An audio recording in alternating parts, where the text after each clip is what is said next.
Alright, sa Wiyon mga kapatid, eto magandang tanong 'to 'no. Kaya nga ba ng Pilipinas 'no, palagan o labanan ang China? Sabi rito sa title mga tol, "Can Philippines take on China? War of words 'no, labanan ng salita, spy arrest mga tol." 'Di ba, na may mga nahuhuli tayong China spy, China's national na sa kasong pang-iispiya dito sa Pilipinas at ang China may inarestong 3 Pilipino rin sa kasong pang-iispiya mga tol. No, kakalabanan pati na ano no sa mga espiya. South China Sea tensions rise. So, kaya nga ba ng Pilipinas mga kapatid ang China? Yan ang ating panonoorin mga tol. Bigyan natin ng commentary, bigyan natin ng reaction etong videong ito mula sa Wiyon mga kapatid no. Sabi rito sa report, basahin natin saglit ha. Tensions between China and the Philippines are escalating, fueled by spy arrest, clashes in the South China Sea. Yan. Yan yung madalas na nangyayari ngayon. And a heated exchange over Taiwan. Beijing's growing concerns about Manila's actions have intensified the friction with growing military cooperation between the Philippines and the US. Questions arise about Manila's ability to challenge China. Kaya nga ba talaga ng Pilipinas mga kapatid? Can the Philippines match China's military and strategic power in the region mga tol no? Napaka magandang tanong nito no. Balikan natin 'to ha. Kaya nga ba ng Pilipinas tapatan ang militar o military at ang mga estratehiya ng China mga kapatid dito sa ating rehiyon mga tol? Yan ang ating aalamin ngayon. Bigyan natin 'to ng reaction and commentary mga kapatid. Bago natin 'to simulan, huwag mong kalimutan mag-subscribe. Click mo na rin ang notification bell para ma-notify ka whenever na may mga bago tayong reaction video tulad nito. Huwag na natin patagalin pa, panoorin na natin to mga tol. Tensions are rising between China and the Philippines. There are spy arrests, confrontations in the South China Sea, and war of words over Taiwan. Actually, nagsimula naman talaga itong mga escalation o confrontation mga tol. Mula nung magpalit tayo ng administrasyon at iginiit natin yung 2016 arbitral ruling. Kasi karapatan naman talaga natin yan mga tol. No? Wala namang masama doon sa ating ginagawa. Hindi lang talaga matanggap ng China na ang Pilipinas mga tol may karapatan sa karagatan na kanilang inaangkin. Ayaw kasi nilang kilalanin mga kapatid itong 2016 arbitral ruling. Ngayon kung ang presidente sana natin mga tol, naging sunod-sunuran na lang sana sa China. Hindi na lang sana niya ipinurso etong ating 2016 arbitral ruling o yung ating claim dito sa ating 200 nautical miles exclusive economic zone. Baka walang ganito. Pero ang tanong, yun ba ang dapat ginawa ng PBBM? Pwede kayong magbigay komento. No, sa tingin nyo ba kung ipinagpatuloy na lang sana ni PBBM yung ginawa ng dating Presidente Duterte na instead igiit etong ating soberanya makipagtulungan na lang sa China o kaya makipagrelasyon na lang sa China mga tol. Sa tingin ninyo mga kapatid, okay kaya kung gano'n na lang ang ginawa ni PBBM? Comment kayo sa ibaba mga tol No, tuloy natin to. Why is China suddenly jittery about the Philippines? Can Manila take on Beijing in terms of strategic and military capabilities? Welcome to Game Plan. I'm Shivan Channa. Let's get to the point. Alright, let's get to the point. No, let's get to the point. Again pwede kayong magbigay ng komentaryo sa ibaba doon sa tanong ko kanina. Sa tingin nyo ba, mas maganda ba kung ipinagpatuloy na lang ni PBBM yung relasyon ni dating Pangulong Duterte sa China at hindi na lang niya ipinursu etong 2016 arbitral ruling mga tol? Comment kayo sa ibaba.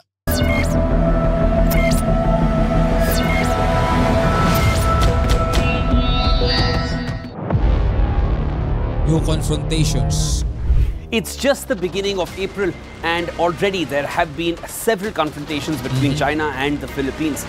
This week, a Chinese vessel engaged in reckless and dangerous maneuvers against a Philippine Coast Guard vessel in the South China Sea. Totoo. China has arrested 3 Filipinos on spying charges, which Manila called retaliation for its efforts to target Chinese spies. Again mga kapatid, napag-alaman na etong 3 Pilipinong naaresto sa China, mga tol, mga scholar, nag-aaral mga tol. Sino nagbabayad? Chinese government. Sabi nga gano'n nung isang retired admiral mga tol. Imagine nyo syempre bago tumanggap ng mga scholar itong China, nagba-background check muna yan. Kinikilala muna nila yung taong tatanggapin nila kasi popondohan nila yun pag-aaralin nila yun 'di ba? Pero ngayon mga kapatid, yung pinondohan nila at pinag-aral nila scholar sa paaralan nila mga tol, inaakusahan ngayon nilang nag-eespiya. 'Di ba? Imagine 'yon. Kaya nga hindi mawawala sa isip ng mga Pinoy na baka naman kasi gumaganti lang ang China. Dahil nga mga tol, etong mga nakaraang panahon 'di ba, sunod-sunod yung mga nahuhuling Chinese nationals sa kasong espionage o pang-espiya. 'Di ba? Which is kitang-kita naman yung mga ebidensya. O balikan ulit natin mga tol sa may Palawan. Mga Chinese nationals, tourist mga tol. 'Di ba? Nasa isang resort ka, maglalagay ka ng military grade CCTV. Tourist ka Supposedly namamasyal ka lang doon, nagre-relax, pero ba't ka maglalagay ng high-tech na CCTV? Ano yun, for the purpose of security mo? Hindi. Kasi yung CCTV nakatutok sa dagat kung saan dumadaan yung mga barko ng PCG. 'Di ba? So, sila mga tol, na-aresto sila doon. Kahina-hinala kasi yung mga galaw nila Tapos may mga nakuha pang video na binivideohan nila yung mga barko ng PCG natin. 'Di ba? Doon pa lang maghihinala ka na agad 'Di ba? O sunod-sunod pa. May mga nahuli pa mga kapatid doon sa may Grande, 'di ba? At hindi lang naman Chinese nationals ang nahuhuli. May mga kakuntsaba silang mga Pilipino. 'Di ba? So hindi sila pinag-iinitan kasi may mga Pilipinong nahuhuli. Pero eto na nga. 'Di ba? Kamakailan lang meron 3 Pilipino ang inaresto sa China sa kaparehong kaso. Nang-eespiya daw mga tol. Meanwhile, Australia has given the Philippine Coast Guard balikan natin. Chinese spies. Meanwhile, Australia has given the Philippine Coast Guard 20 drones to enhance its maritime capabilities. And India is expected to sell Akash short-range missiles to the Philippines this year in a deal worth more than $200 million. Why is all of this happening? Well, the answer may lie in these next 2 terms. Taiwan and the F-16s. Taiwan and the F-16s? Walang kinalaman The tensions Taiwan. rose after the Philippines made some remarks on Taiwan that angered China. Beijing warned the Philippines not to play with fire after the Philippine military chief indicated that Manila would get involved if China invades Taiwan.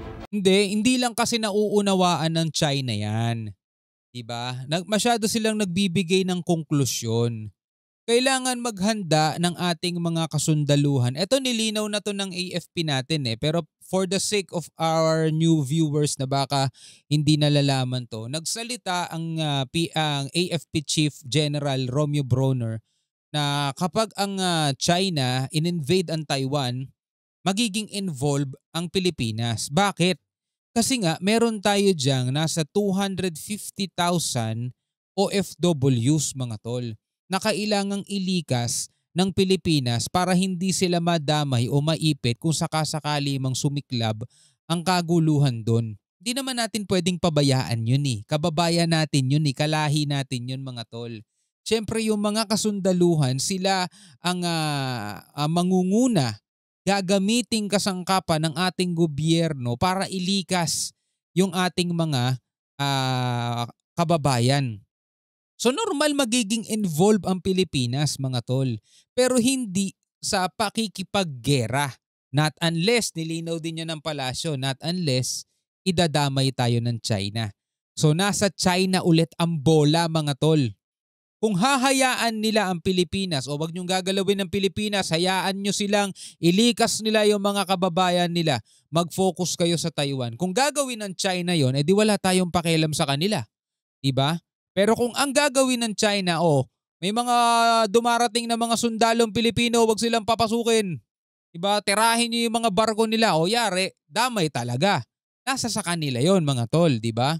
Pero eto nga lagi nating sinasabi, mas mabuting hindi sana matuloy. Alright, tuloy natin to. Those who play with fire will get burned, it told Manila. The comments from Philippines came after... The Taiwan issue is China's internal affairs, di ba? Tulad na lamang ng aming mga ginagawa rito sa Pilipinas, internal yun. Dapat din nyo pinapakialaman.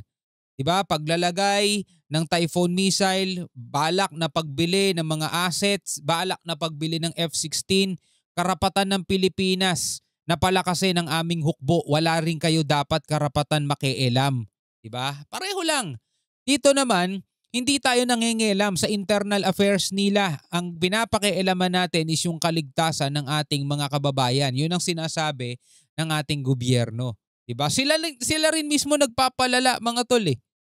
The Taiwan issue is China's internal affairs and the core of China's core interest. How to solve the Taiwan issue is the Chinese people's own business and others are not allowed to make decisions. O di mangako kayo, bago ninyo sasalakayan ng Taiwan, ililikas nyo lahat ng Pilipino.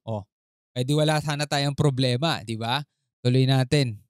China's back-to-back drills surrounding Taiwan.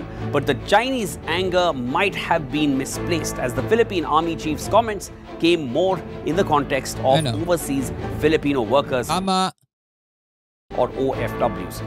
If something happens to Taiwan, inevitably we will be involved. There are 250,000 OFWs working in Taiwan and we will have to rescue them.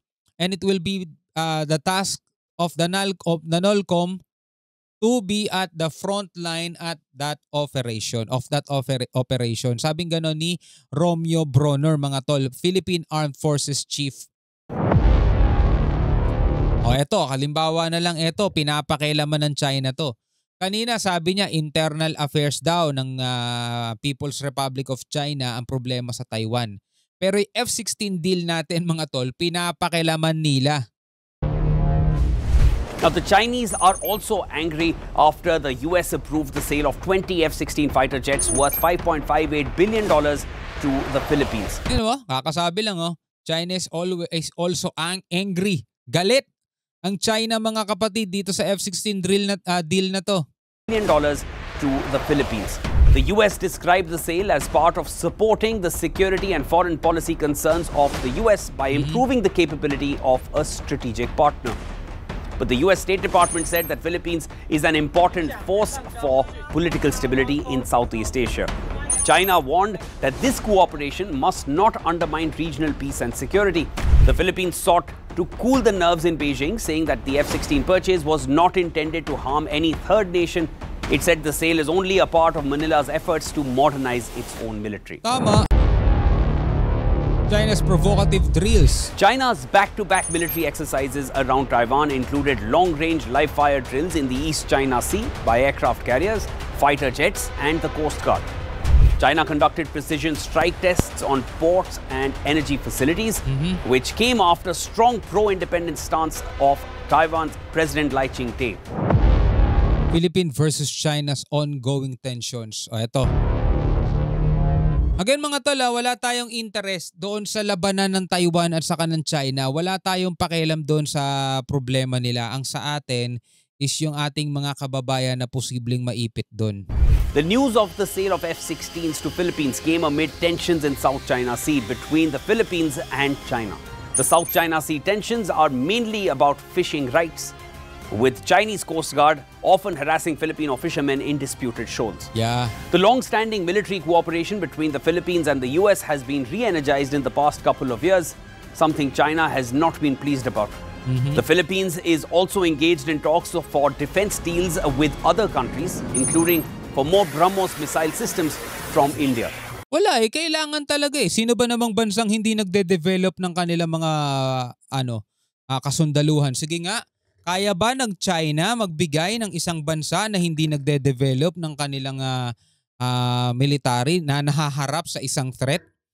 Diba? Ang Pilipinas, mga tol, sa napakatagal na panahon tayo'y humaharap sa mga problema sa rebellion, sa terorista, diba? Tapos ngayon, eto, problema natin yung West Philippine Sea, yung ating exclusive economic zone, EEZ, pinapalayas yung ating mga mangingisda. Diba? Wina-water cannon yung ating mga Coast Guard. Diba? Nagbabanta sila, mga tol. Ngayon, Wala ba tayong karapatan na palakasin yung ating sandatahan para mas maprotektahan natin yung ating soberanya? Pinipigilan tayo mga tol eh. Manila is also pushing for India to join the Quad grouping, which currently includes Australia, Japan, the Philippines, and the United States. Quad has conducted maritime activities in the Philippines' exclusive economic zone in the South China Sea since last year. So clearly, a new kind of military cooperation is emerging in the South China Sea, with the Philippines at the center of it. With strength in numbers offered by strong allies, the Philippines may become far stronger strategically in the coming days. And this is making Beijing sleepless. Do you think... Sleepless. Hindi na makatulog mga tol. Tulad ka nung lagi nating sinasabi, no? Nire-recognize ng maraming bansa ang kakayanan ng mga sundalong Pilipino pagdating sa labanan. Kasi na-maximize natin, diba, yung full potential mga tol ng ating mga kasundaluhan gamit lamang yung mga assets na meron tayo. Hindi pa ganun ka-advance, hindi pa ganun ka-modern, pero napakagagaling na ng ating mga sundalo. What if pa? Diba? Kung magkakaroon yung ating mga kasundaluhan ng mas modernong kagamitan, diba? Ng mas malalakas na armas mga kapatid, talagang sleepless talaga itong China mga tol dahil yung mga plano nila hindi nila basta-basta maisasakatuparan. Diba? Tulad ng pagharian nila yung buong South China Sea, hindi nila magagawa yun basta-basta. Tulad na lamang ng gusto nilang pagsakop dito sa Taiwan. Napakatagal na panahon ng mga kapatid. Dekada-dekada na, baka hindi pa tayo pinapanganak sa mundo. Diba gusto nang sakupin ng China ang Taiwan. Pero dahil nga sa mga sumusuporta sa Taiwan at sa mismong kakayanan din ng Taiwan ay hindi nila magawa yon mga tol. Ngayon, ang Pilipinas mga kapatid patuloy sa pagpapalakas. Patuloy sa pag-modernize. Maliban na lang mga kapatid kung biglang magpapalit ng presidente o kaya yung papalit na presidente kapag tapos na yung termino ni PBBM, iba ang magiging palisiya, gustong makipagrelasyon sa China, mga tol, magiging Duterte Part 2 tayo mga tol, hindi natin na maipagpapatuloy mga kapatid etong nangyayari dito sa West Philippine Sea, no? Magiging gano'n na nga siguro ang mangyayari. Well, di natin alam kung ano magiging kapalaran ng Pilipinas. Pero pwede kayong magbigay ng inyong opinion, ng inyong reaksyon sa comment section sa ibaba. No? Maraming salamat sa inyong panonood. Hanggang sa muli. Ako nga pala si Shobal D. Peace out.